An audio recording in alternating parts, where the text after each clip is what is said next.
আমার হাতে যে প্রজেক্টটি রয়েছে এটাকে আমাদের দেশে ফ্রি বল বলা হয়। এটার মধ্যে বেশ কয়েকটি পার্টস রয়েছে। বাইরের এই গোলাকার যে ব্রাউন কালার পার্টসটি রয়েছে এটাকে বলা হয় ইন্টারনাল রাসেট হুইল, এবং এই ছোট পার্টসটি এটাকে বলা হয় পল। এটা সাইকেল বা রিক্সার পিছনের চাকায় ব্যবহার করা হয়।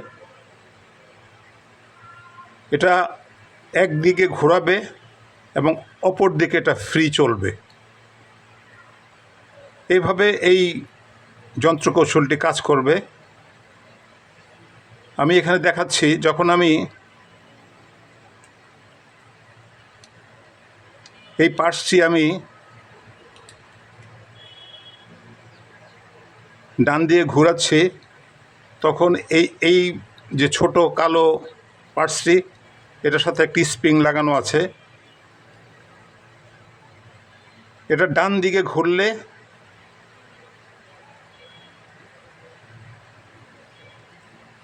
এটা লক করবে না, যখন এটা বাঁ দিকে ঘুরবে তখন এটাকে লক করে দিবে। এইভাবে এই যন্ত্রকৌশলটি কাজ করে। এটি সাইকেল, রিক্সা এবং বিভিন্ন মেশিনে এই ধরনের যন্ত্রকৌশল ব্যবহার করা হয়। ধন্যবাদ ভিডিওটি দেখার জন্য।